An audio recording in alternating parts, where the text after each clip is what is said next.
Today, the gospel from Matthew is about a woman bringing forth life. Mary was willing to respond out of love to do what God was asking of her, to give birth to Jesus. New life is a sign of bringing hope into our world. John the Baptist gave us hope to get prepared for our God to come into our hearts. Joseph, a gentle and righteous man, came to accept her and becoming the father of the Savior of the world. Advent is a time of waiting, a time of hope, and a time to prepare our hearts for the coming of our Savior. How are you doing with this waiting? Are you waiting to hear about that diagnosis or what your newborn child will be, a boy or a girl, healthy? Are you waiting to hear about your loved one who is in the hospital? Are you waiting to hear if you have cancer?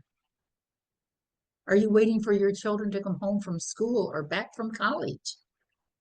Are you waiting to hear about your friends, for some family members in Ukraine who are struggling while they look for a place to find shelter? What are you waiting for this Advent?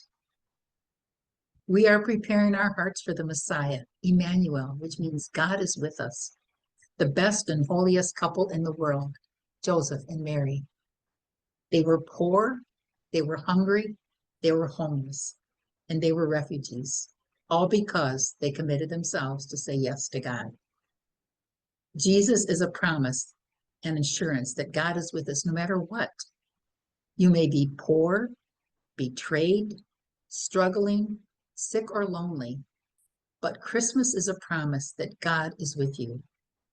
Jesus is with all of us, the sinners, the sick, the widows, the poor, the blind, those suffering today from COVID. They experience God with them because they are open to Jesus. Young people today are waiting to be loved and accepted for who they are. A friend of mine shared his story, said when he was young, he wasn't comfortable with who he was. They were having dinner one evening and he was looking kind of sad. And his dad asked him, "What's wrong?" He said, "Nothing," which is sometimes the typical response for teenagers. After dinner, he went downstairs to help his dad. His dad then asked him, "Okay, what's wrong with you?" He says, "Well, I guess I'm trying to be somebody else." His father's response was, "What? You are beautiful, you, just as you are. Do you know that about you?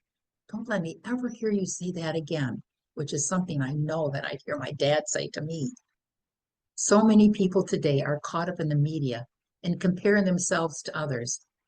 But God is saying to all of us, you are beautiful, you, just as you are. Let's not compare ourselves to others. Be you, wonderful you. This Advent, let us put less energy into things and more into who we are and who we are becoming. Let's all continue being the beautiful person God created us to be. Remember, you are beautiful, you, just as you are. Have a blessed Advent and a Merry Christmas, and may your new year be filled with peace and happiness.